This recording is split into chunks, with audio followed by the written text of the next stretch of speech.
제목으로 은혜 말씀 나눕니다. 자, 우리가 엊그제처럼 1월 1일 시작했는데 벌써 365일을 마무리하는 시간이 되었습니다.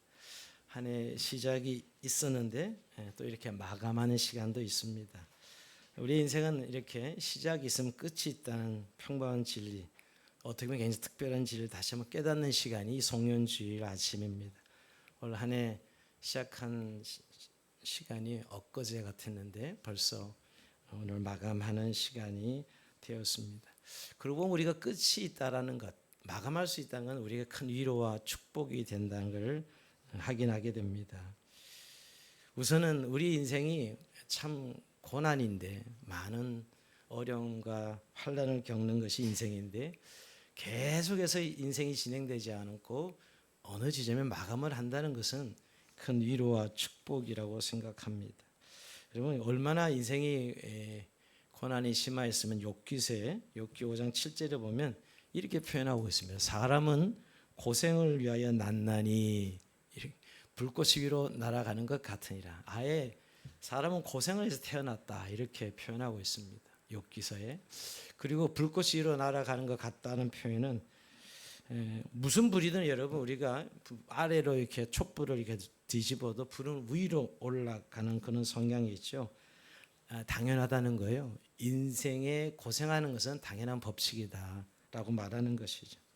그 보면 엄마 뱃속에 나올 때부터 우리가 와 하면 울면서 나죠. 그 고통스러운 울음에서 나오기 시작합니다.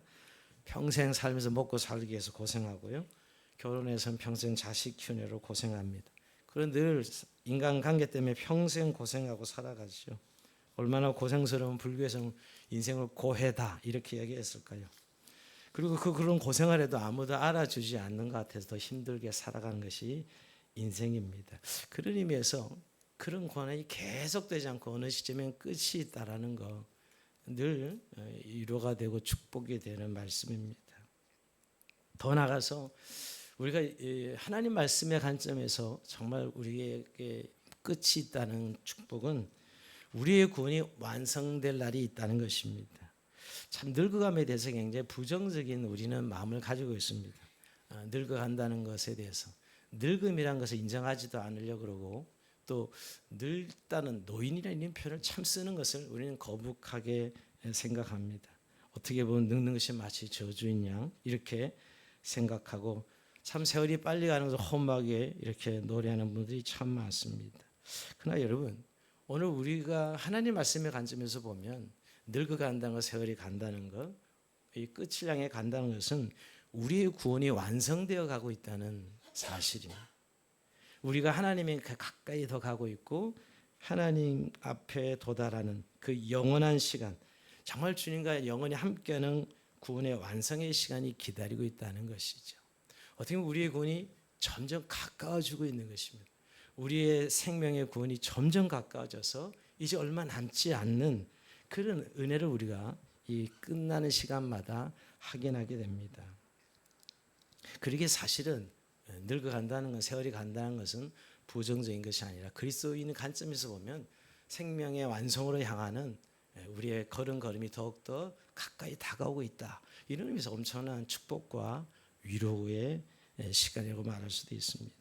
문제는 여러분, 그런 시간이 빨리 감이 아니라 우리의 인생을 끝이 날 때 그게 반드시 하나님의 평가가 있다는 데 우리가 주목해야 됩니다. 우리 아이들이 2학기 마치면서 그 학기말 고사를 치르죠. 어떤 과정을 밟으면 반드시 그게 평가란, 또 우리가 어떤 일을 할 때 항상 피드백을 하게 되어 있죠. 그것이 인생의 법칙입니다. 우리는 그것을 하나님의 심판이라 그러죠. 근데 심판의 용어는 참 우리가 거북한 용어가 되었어요. 벌 준다는 그런 느낌을 받아서. 근데 사실은 성경적 의미로 보면 하나님께서 셈하신다, 이런 표현. 하나님이 셈하신다. 어떻게 보면 저는 하나님의 평가를 했을 때 우리에겐 상이죠. 우리에겐 상 주시고 보상하시는 시간이다라는 것이죠. 인간이 태어날 때는 다 같이 평등한 생명의 가치로 태어나지만, 하지만 이 땅에 살아온 삶의 결과에 따라 사실 평등하지는 않습니다. 시간은 공평하게 또 우리에게 공평한 생명을 주셨지만, 우리의 시간과 우리의 생명과 또 우리의 모든 은사를 통해서 하나님은 거두시는 분, 즉 평가하시는 분이라는 사실입니다. 즉 우리가 뿌린 대로 거두는 것이죠.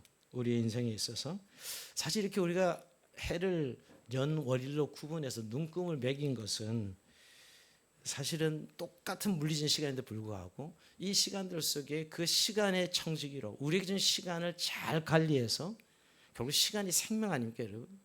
우리가 돈은 귀한 줄 알고 사실 이렇게 잘 관리해야 된다 생각하지만 시간은 다시는 돌아오지 않는 우리에게 주신 은사와 생명인데 이것을 우리가 눈금을 매겨서 우리에게 시간을 주신 것은 우리가 얼마나 그 시간 안에 우리의 삶에 열매를 맺는가, 즉 평가하는 시간이 있다는 것이죠. 즉 결산이 있다는 것입니다.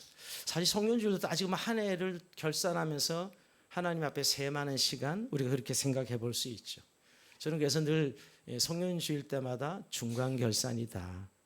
우리가 마지막 우리가 하나님 앞에 서는 날이 있지 않습니까? 개인적인 종말이죠. 누구나 이걸 너무나 당연한 진리인데도 우리는 자꾸 잊어버리고 살 때가 많은데 우리 젊은이들은 아직 많이 남았다 생각해서 이게 좀 멀게 느껴질 것이고요. 그러나 좀 이제 50대 넘어가면 이제 좀 점점 가까이 오고 있다 느끼긴 하지만 그러나 실제 우리가 인정하지 않는 것 같아요. 그러나 분명한 것은 우리가 한 해를 이렇게 마감할 때마다 우리의 개인 인생의 중간 결산의 시간을 보내고 있다고 생각해 볼 수 있습니다. 근데 오늘 우리가 읽은 이 본문은 마태복음 24장은 이 지구의 종말, 즉 이 우주적 종말을 말씀하고 있어요. 자, 오늘 이 우주 종말을 말씀하시면서 오늘 이 시대를 사는 우리 그리스도인들에게 사실은 종말에 어떻게 살아가야 되는가, 하나님 정말 우리를 마지막 날에 평가하실 때 우리는 어떤 삶을 살아야 되는가에 대해서 말씀하고 있습니다.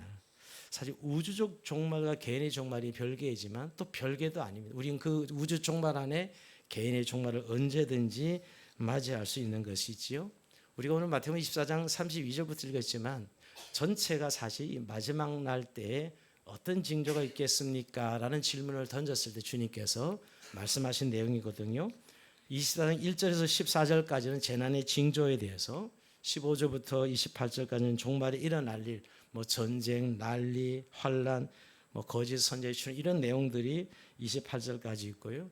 29절부터 31절까지는 재림시에 어떤 대변혁이 일어나는가를 짧게 말씀하시고, 이제 오늘 읽은 우리의 본문은 우리가 이 마지막 때에 일어나는 현상에 대해서 주님께서 말씀하셨습니다. 즉 그날이 언제 오느냐, 제자들에게 제일 궁금했던 것은 그러면 그날이 언제 옵니까? 라는 거 아니겠어요?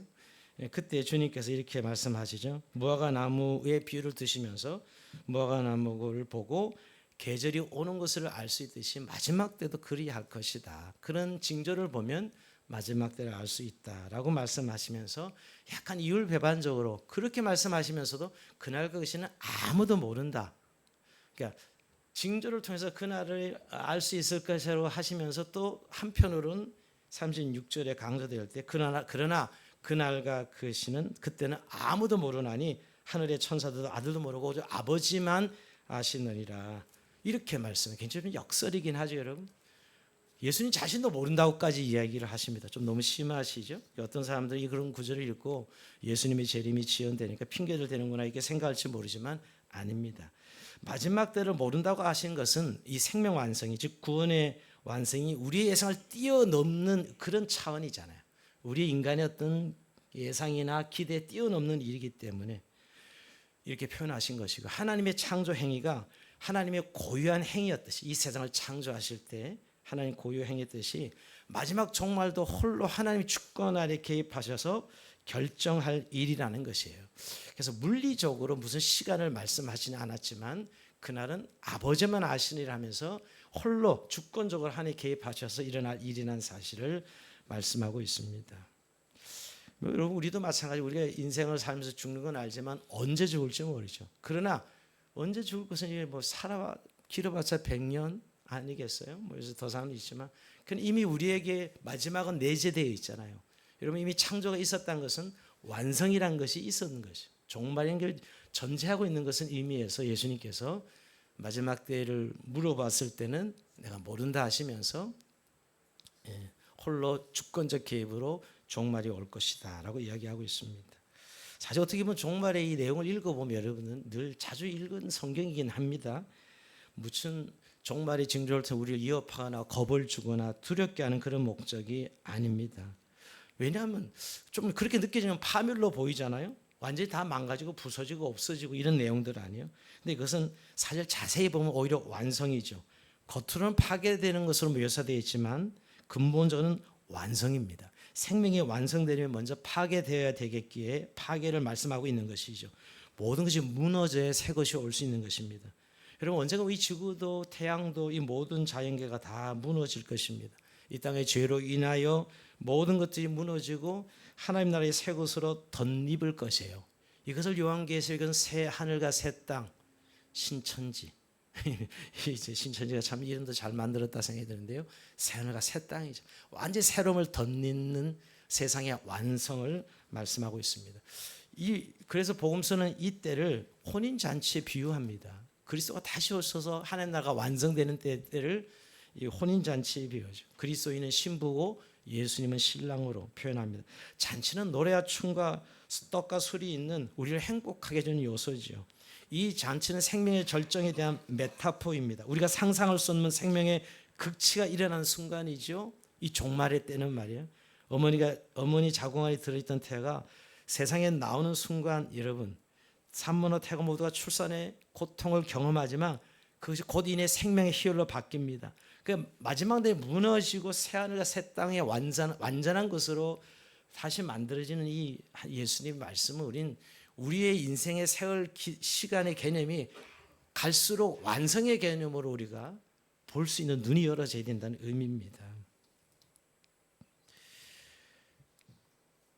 그래서 예수님의 재림이 그 순간이라는 것이죠. 혼인 잔치를 기다리는 신부처럼. 그래서 우리 목마름의 영성으로 그때를 기다립니다. 자, 그래서 주님은 제자들은 언제 오시느냐, 언제 다시 오시냐가 너무너무 중요한데 예수님은 다시 오셔서 그때를 준비하는 제자들에게 딱 한 가지로 강조하셔야 돼요. 오늘 설교 제목이 깨어있으라죠. 깨어있으라. 이 한 가지가 그날을 준비하는 제자들에게 깨어있으라 이렇게 말씀합니다. 그러면서 그 깨어있으라 하시면서 오늘 우리가 읽은 32절 44절까지 읽었는데요. 우리가 읽은 내용은 그 깨어있어야 되는 이유에 대해서 말씀하고 있어요. 그 삶의 상황들을 이미 예수님께서 우리에게 친절하게 일러주고 있어요. 그러니까 예수님이 오실 그때 종말의 그때가 어떻게 사람들이 살아가느냐를 노아의 비유를 통해서 또 밭의 비유를 통해서 하나 데려간과 버려둠을 통해서 도둑의 비유를 통해서 내가 다시 올 때는 바로 그런 때일 것이다 설명하면서 종말의 현상 가운데 너희가 반드시 깨어 있어야 된다라고 말씀하고 있습니다. 그것이 먼저 이 마태복음 24장 38절에 봅니다. 홍수전이 노아가 방주에 들어가는 날까지 사람들이 먹고 마시고 장가들고 시집가고 있으면서 홍수가 나서 그들을 다 멸하기까지 깨닫지 못하였으니 인자의 마음도 이와 같으리라. 여러분 여기 시집가고 장가고 먹고 마시고 일상의 삶이잖아요. 뭐 별다른 삶은 아니에요. 이럴 때 주님이 오시겠다는 거예요. 이런 일상의 삶.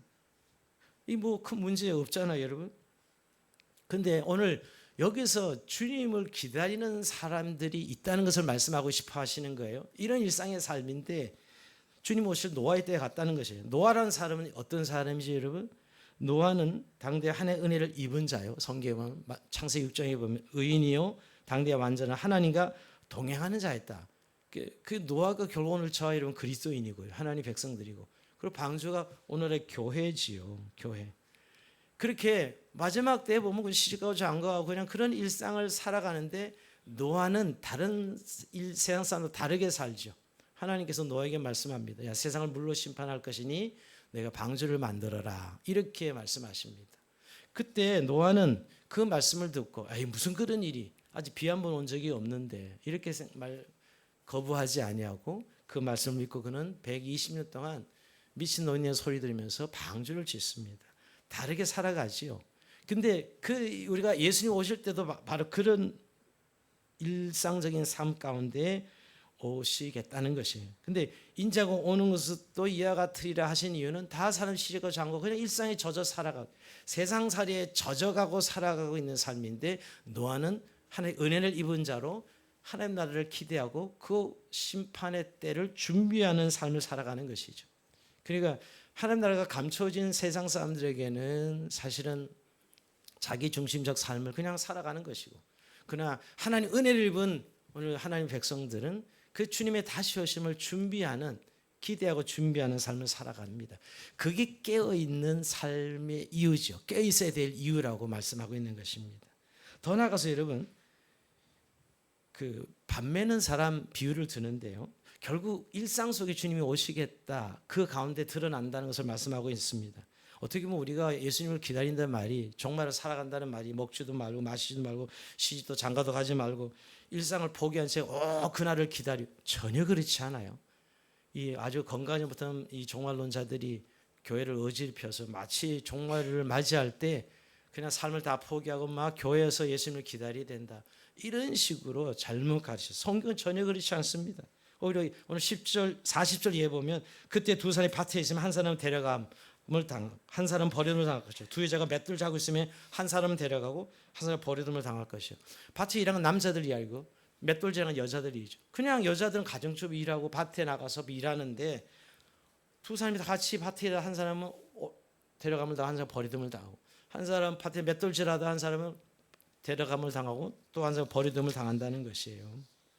여러분, 우리가 이렇게 늘 살아가고 있잖아요. 돈 벌고 뭐 아기 키우고 친구들 만나고 여행 가고 자기 개발하고 뭐 그런 것이에요. 근데 기억하면 똑같은 일상을 사는데 한 사람은 데려감을 당하고 한 사람은 버림을 당한다는 것입니다. 이 연상을 주님께서 즉 종말의 시대가 이런데 깨어 있어야 되는 이유가 이렇게 설명하고 계시는 거예요. 여러분, 우리가 무슨 예수님을 기다린다는 말, 일상을 포기하고 가만히 앉아서 그날을 기다리는 그런 의미가 아니고, 또 우리가 일상생활 경제 활동도 하지 않고 주님을 기다리는 그런 의미가 아니죠. 노아 자신도 여러분 결혼하고 새 아들도 장가 보내고 열심히 농사 짓습니다. 근데 하나님과 동행하는 삶을 살죠. 그러니까 하나님을 아는 사람은 결국 데려감을, 모르는 사람은 버려둠을 당하는 그런 마지막 때예요.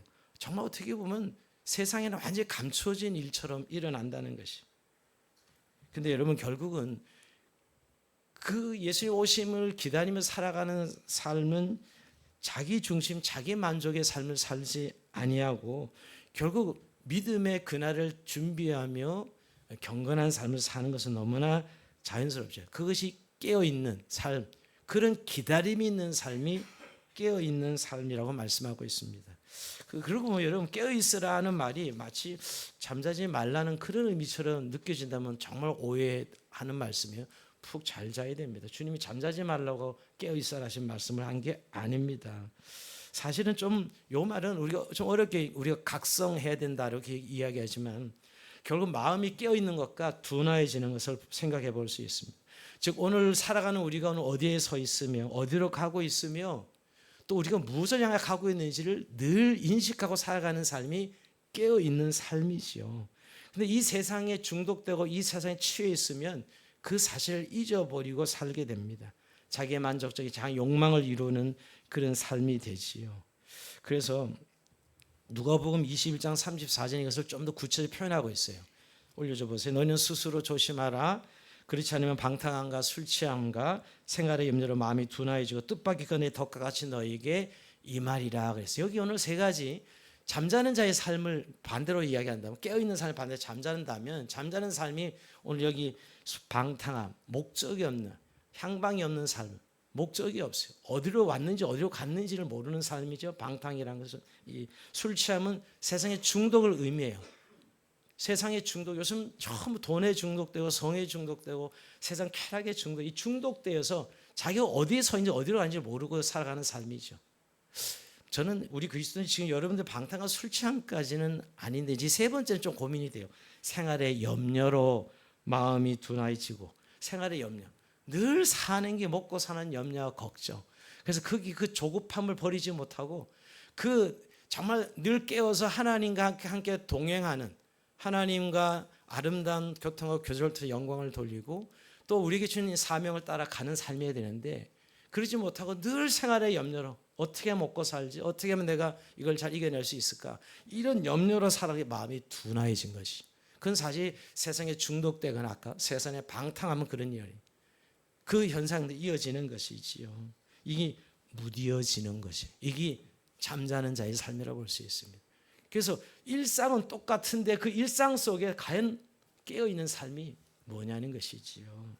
그러면서 주님은 동시에 긴박성을 이야기합니다. 자, 깨어있어라 말씀하시면 도적의 밤이 어느 시에 오는지 알지 못한 것 같이 예비하라 이렇게 이야기하시는데요. 43절 말씀이죠. 너희도 아는 바니 만일 집주인이 도둑이 어느 시에 올 줄을 알았다면 깨어있어 그 집을 뚫지 못하게 하였으랴. 깨어있어야 될 이유를 도둑이 올 때 예기치 않은 시간이 오지요. 도둑이 예고가 간다면 그건 도둑이 아니죠, 여러분. 그렇게 도둑이 알려주고 올 수는 없어요. 그만큼 주님 오심이 예기치 못한 시간에게 늘 깨어 있어야 된다는 사실을 말씀하고 있습니다. 그리고 여러분 오늘 이 본문엔 깨어 있는 삶의 내용은 나오는 건 아니고 깨어 있어야 될 세상의 어떤 현상을 이야기하는 겁니다. 긴박성을 이야기하면서 실제 깨어 있는 삶은 마태복음 25장에 말씀하고 있어요. 깨어 있는 삶이 뭐냐? 마태복음 25장에 세 가지 비유를 말씀하시죠. 첫 번째 비유가 뭐죠? 열천의 비유고요.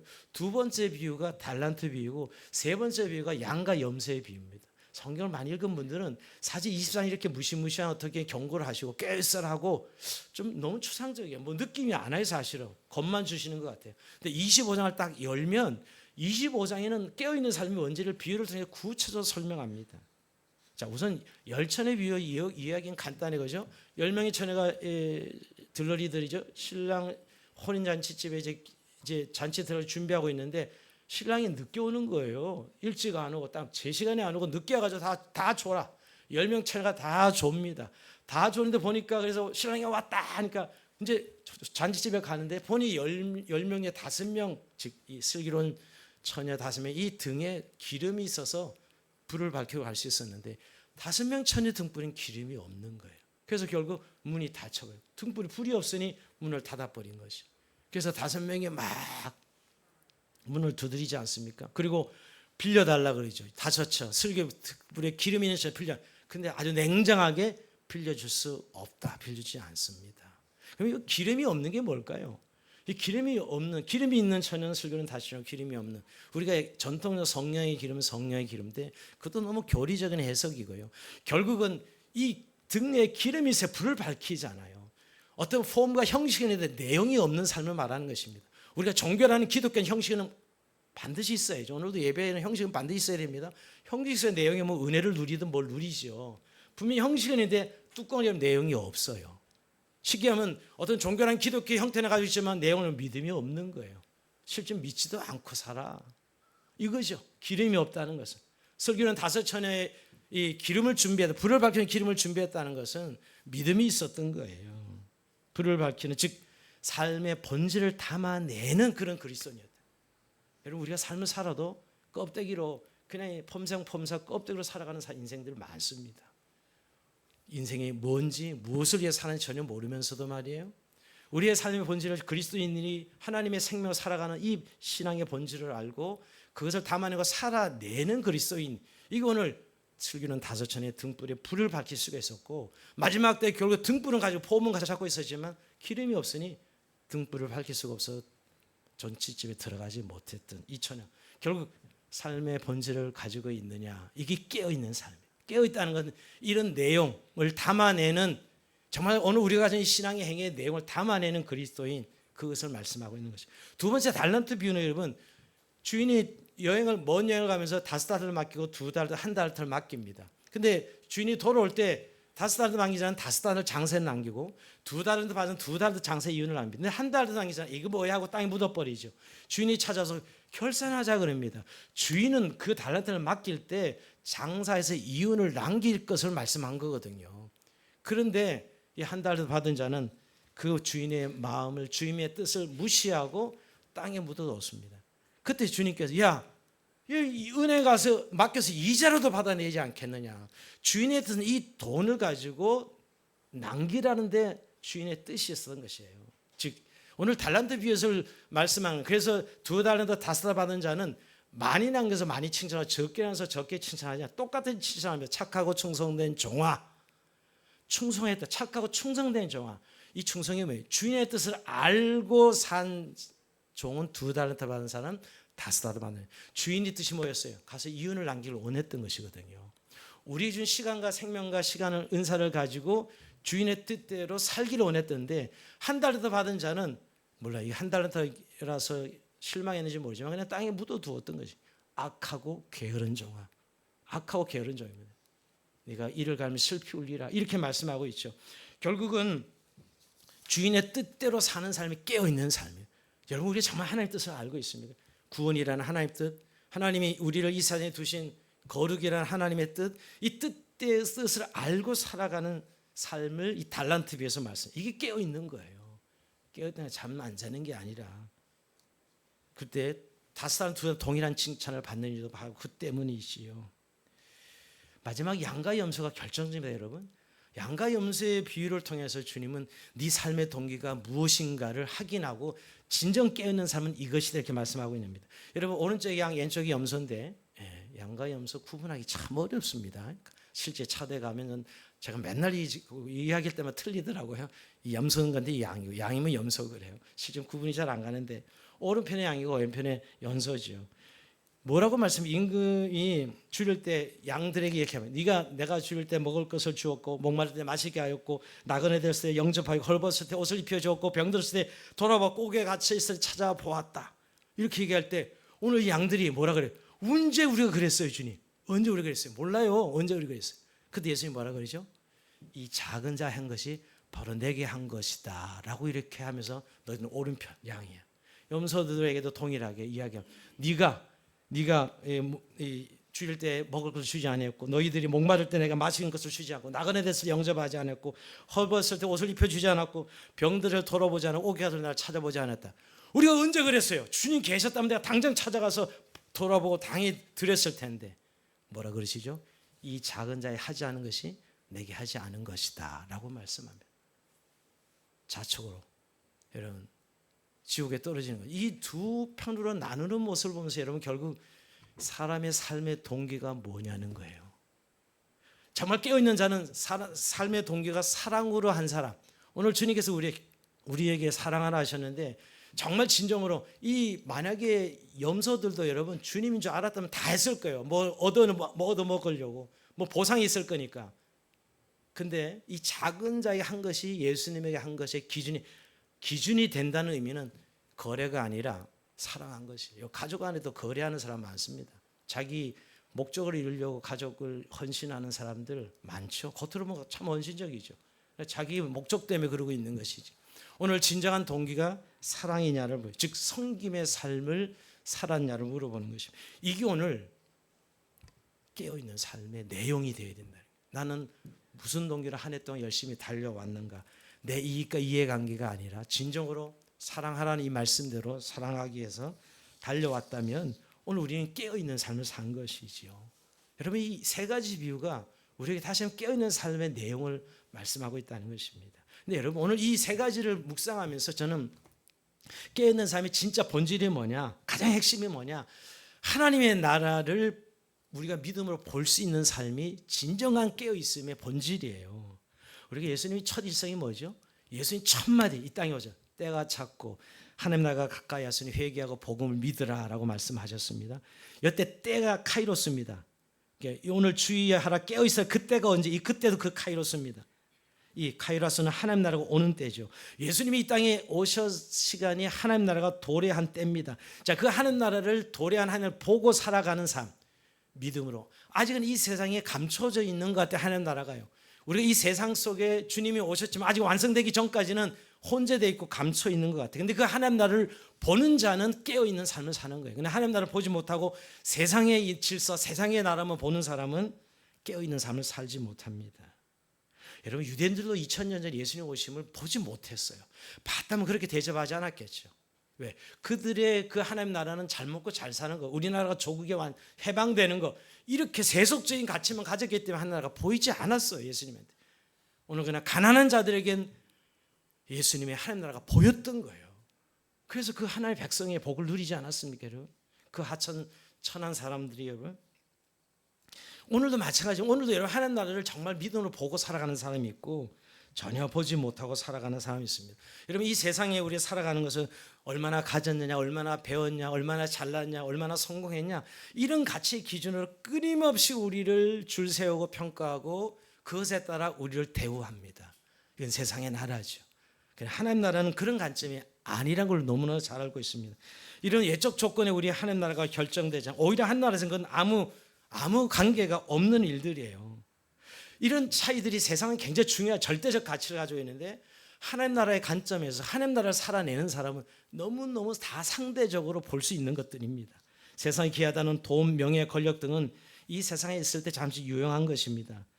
우리의 일상은 주님 오시기 전까지는 의미가 있으면 주님이 오신 다음에는 모든 것들이 재구성되어야 된다는 말이에요. 그때가 되면 지금까지 우리가 생각했던 세상의 질서가 뒤바뀔 수 있습니다.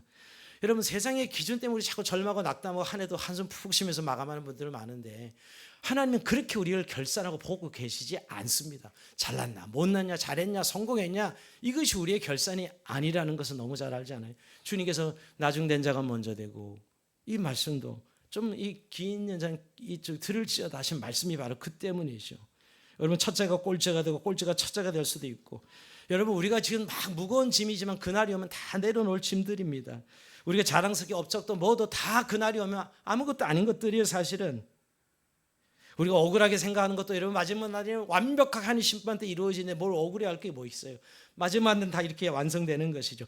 그 가치로 살아가는 사람들이 하나님 나라를 보고 살아가는 것이죠. 여러분, 그게 깨어있는 삶입니다. 저는 어릴 때 구슬치기 그래도 좀 많이 한 것 같아요. 기억에는. 근데 많이 따는 애들이 꼭 있었어요. 구슬치기 딱지 접어가지고 딱지 뭐 완전히 거부 뭐 구슬 거부 이랬는데 저는 그렇게 많이 따고 이런지는 못해요. 어떤 애들은 진짜 많이 따서 어디에 감춰두면 너무 많아가지고 딱지 재산이 너무 많아서 잊어버린 애들 꽤 많았어요. 근데 그들 중에 한두 명은 딱지를 따는 데 목적이 있지 않고 막 따가지고 이렇게 나눠줍니다. 안 감추고. 야, 우리 다시 또 놀아야 되니까. 굉장히 철든 놈이 한두 명 있었거든요. 저는 뭐 그러지는 않았던 것 같아요. 그런데 정말 구슬을 가지고 그렇게 가는 애들은 그 놀이로 보는 것이잖아요.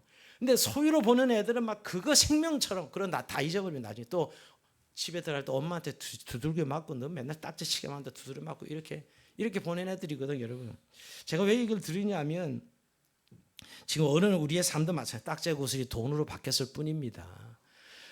그걸래 막 묶여서 완전히 거기 전부인 거냐. 거기에 내 인생 걸듯이 돈에 명예에 권력에 자기 자존심에. 여러분, 이건 하나님 나라 백성으로서 아직 하나님 나라가 보이지 아니하는 삶이지요. 오늘 우리가 허락한 모든 것들을 하나님의 부르심으로 하나님의 백성의 삶으로 받아들이는 사람과 거기에 목숨 걸고 마치 이것이 내 행복의 전부야 살아가는 사람은 너무나 다른 삶을 살아가고 있는 겁니다. 여러분, 하나님 나라가 보이는 사람은 그렇게 이 세상에 중독되고 세상에 마치 이거에 내 모든 것에 목숨을 걸고 그렇게 살아가지 않는다고요. 왜? 하나님의 통치를 보고 있고 안선의 하나님 나라가 그 눈에 보이기 때문이죠. 이런 이야기들이 실감나지 않을지 모르지만 여러분, 오히려 세상에 너무 우리가 예민하고 민감하게 살아가고 있기 때문이에요. 오늘 주님의 백성들은 깨어있는 삶을 통해 하나님 나라가 이 땅에 움직이고 있고 또 내가 그가 백성을 살아가고 있는 것을 늘 확인하게 되죠. 그래서 여러분, 오늘 제가 조금 전에 말씀드린 듯이 창조를 믿는다는 것은 창조의 완성을 기다린다는 뜻이죠. 봄에 성육꽃을 보면 가을에 성류의 열매가 맺힐 것을 우리가 실감하지 않습니까? 오늘 지금 아직은 하나님 나라가 완성되죠. 감춰져 있지만 그 하나님 나라가 우리의 삶의 실제가 되면 그 세속적인 가치에 함몰되거나 거기에 우리가 울고 웃고 지지고 볶고 하는 삶을 사는 것이 아니라는 것이에요. 그것이 깨어있는 삶이라고 성경은 말합니다. 오늘 말씀을 마무리하면서 여러분, 지금은 말세입니다. 말세는 성경 환란의 때입니다. 우리가 지금 굉장히 경제적 부를 누려서 환란의 때라는 걸 별로 잘 인식 안 하는 분들이 있는데 성경은 우리가 살아있는 시대가 정말 환란의 때입니다. 고통스러운 시간의 때입니다. 우리가 지금 이 부를 언제까지 누릴지는 몰라도 여전히 전쟁과 재난과 기근이 있는 세상 우리가 잠시 잊고 살아가는 것 같은데요. 근데 이런 주님께서 21절에 보면 전무후무한 환란, 대환란이 있을 것이다. 이제 마지막 때에 보면, 그리고 22절 그날들을 감하지 않으면 모든 육체가 구원 얻지 못할 것이니 그러나 택하신 자들을 위하여 그날들을 감하시리라. 주님께서 감아 주시지 않으면 모든 육체가 구원받을 수 없을 정도 고통스러운 환란의 시대가 오늘 우리가 살아가는 시대가 곧 올 것이라는 것입니다. 근데 그때 오늘 이 환란의 시대에 그리스도인들이 이것을 이겨내고 또 하나님 백성으로 살아내는 것이 깨어있는 삶인데 깨어있기 위해서 해야 될 일이 뭐냐? 오늘 기도하라는 것이에요. 어떻게 깨어있어야 됩니까? 하라고 물어볼 때 기도함으로 깨어있으라 이렇게 이야기합니다. 우리가 너무 고난이 오고 힘들면 막 원망이 없고 막 짜증이 나고 불신이 일어납니다. 내가 왜 이렇게 살아야 되나? 이런 고통이 오죠. 그때 오늘 우리 성도의 주님은 기도하라고 말씀하고 있습니다. 여러분, 근데 기도 그럼 벌써 뭘 얻어내는 거 아주 생각. 우리는 너무 얻어내는 것 속에서 그냥 기도는 영적 각성을 말해요. 하나님의 뜻을 알아내고 하나님과 우리의 관계를 말해주는 게 기도잖아요. 그분의 뜻을 알아내는 것, 그분과 함께 살아가는 삶이 기도하는 삶입니다. 여러분. 그래서 기도가 중요한 것이죠. 여러분, 기도가 없는 분은 그분과 함께 살아가는 삶이 아닌 거예요, 사실. 내가 내 인생 살아내는 거죠, 여러분. 깨워서 기도하라는 이유가 바로 그 말씀입니다. 그래서 누가복음 21장 36절에 보면 그런 이름으로 너희는 장차 이 모든 일을 능히 피하고 인자 앞에 서도록 항상 기도하며 깨어 있어라. 항상 기도하며 깨어 있어라. 쉬지 말고 기도하라고 말씀하고 있는. 그날에 너희가 내 이름으로 구할 것이요 이렇게 말씀. 언제? 환난의 때 정말 기도하라는 것입니다. 환난의 때는 기도할 때라는 것이지요. 오늘 우리가 살아가는 시대가 바로 그런 시대입니다. 너무 요새 이 지도자들이 유토피아를 꿈꾸게 하고 뭐 좋은 세상을 이야기하지만 너무너무 큰 환난의 때입니다. 그렇지 않습니까? 그러고 싶지 않고 참 그러면 굉장히 긍정적인 것 같아요. 세상 오히려 이 세상이 얼마나 지금 극심한 고통과 신음소리에도 불구하고 사람들은 좋게 포장을 하는 것 같아요. 근데 오늘 이 환난 때 기도하라고 이야기합니다. 그래서 예수님께서 항상 기도하고 낙심하지 마 것을 비유로 가부와 재판장의 비유를 드시면서 마지막에 이렇게 끝을 맺습니다. 내가 너에게 이르노니 속히 그 원한을 풀어주시리라. 예, 이렇게 이야기하면 끝난 거 아니에요? 그런데 그 다음에 그러나 인자가 올 때 세상에서 믿음을 보겠느냐. 아니, 기도 이야기하시다가 왜 마지막에 그래 정말 가부가 그냥 원하진 않지만 이 재판관이 하도 귀찮아서 야, 너 뭐야? 들어줄게. 너 죽겠다 너 때문에. 이렇게 기도하라는 거거든요. 지금요. 그렇게 기도하는데 그러나 인자가 올 때 세상의 믿음을 보겠느냐. 왜 이야기하시겠어요? 그럼 마지막 환난 때에 이 고난과 환난을 이길 수 있는 사람은 기도할 사람, 기도하는 사람이라. 기도하는 사람만 결국 이 환난의 때를 이겨내는 사람이라는 것이. 여러분, 깨어있는 삶이 결국 기도하는 사람이에요. 잠자지 않고 각성하고 하나님의 은혜를 바라보는 것이죠. 여러분, 한 해를 지금 마감하는 시간 또 새해를 맞이하는 우리 시간에 주님은 깨어있으라고 말씀하고 계십니다. 그래서 우리의 시간 어디에 서 있는지, 우리를 어디로 가고 있는지, 또한 하나님 나라의 통치가 우리 안에 있는지 확인하고 다시 이 길을 기도로 계속 걸어갈 것을 말씀하고 있습니다. 오늘도 이 성령의 주님 말씀을 통해서 승리한 저 여러분 삶의 주의 이름으로 축복합니다. 자, 우리 잠시 찬송하고 기도하는 시간을 가집니다. 그날이 도적같이 우리 찬송 힘차게 부르고 기도합니다.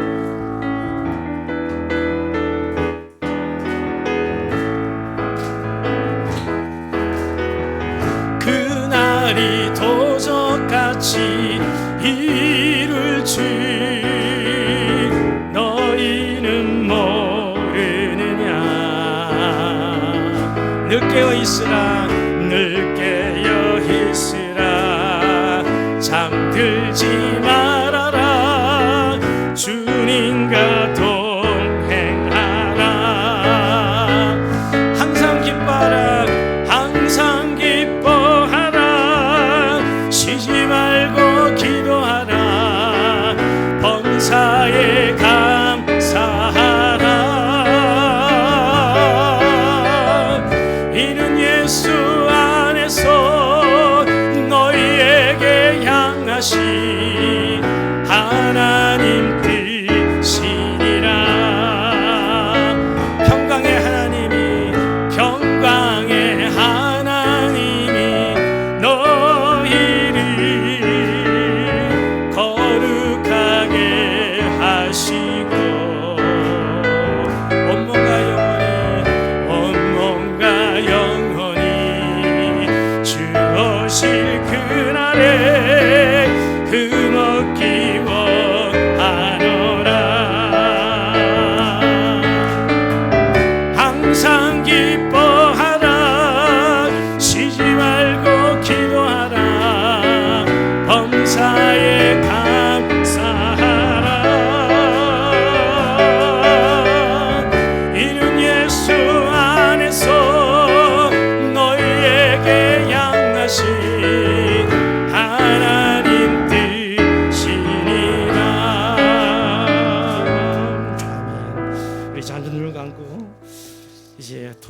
지난 시간 2023년도를 마무리하면서 나는 정말 깨어있는 삶인가 하는 것입니다.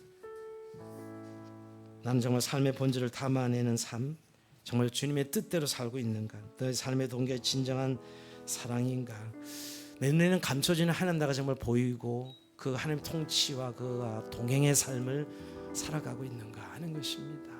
오늘 주님, 우리가 이 말씀에 깨어 있어 오늘도 2024년도를 창조적으로 오늘을 우리가 이 시간 깨어 있으므로 미래를 열어올 수 있는 그런 믿음의 삶을 살게 해주십시오.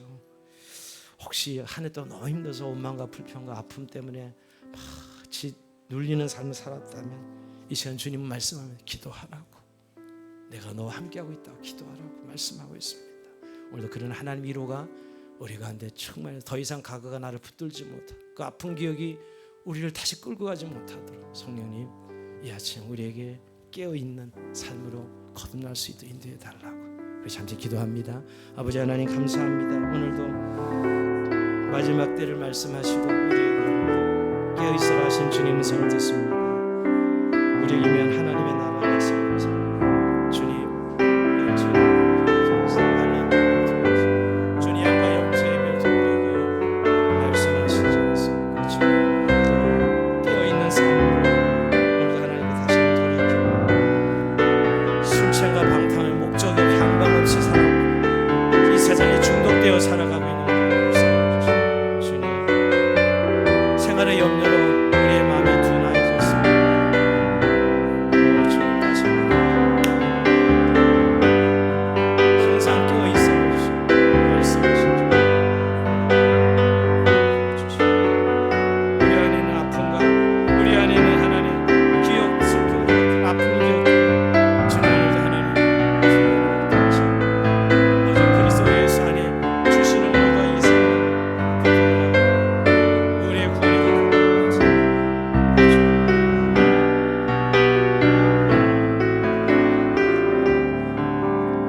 하나님 아버지 오늘 한 해를 살아내므로 우리의 구원이 더 가까움을 감사합니다. 우리의 구원이 더 가속부터 완성될 그날을 바라며 오늘도 한 해를 마감해 다시 한번 주의 음성을 듣습니다. 깨어있으란 주님의 음성. 우리 하나님 나라를 받았고 하나님의 백성으로 살고 그 하나님과 동행하는 삶을 통해서 우리의 삶에 날마다 본질을 담아내고 주의 뜻대로 살아가는 삶, 또 우리가 진정으로 그리스도의 이름과 그리스도의 사랑으로 사랑하는 삶을 말씀하신 주의 음성을 듣습니다. 주님, 우리가 기도하지 못한 것 다시 한번 기도함으로 깨워서 우리가 주의 백성으로 다시 한번 일어서 오늘의 삶을 주님 다시 한번 미래로 이어진 창조적인 삶으로 나아갈 수 있도록 은혜를 베풀어 주시옵소서.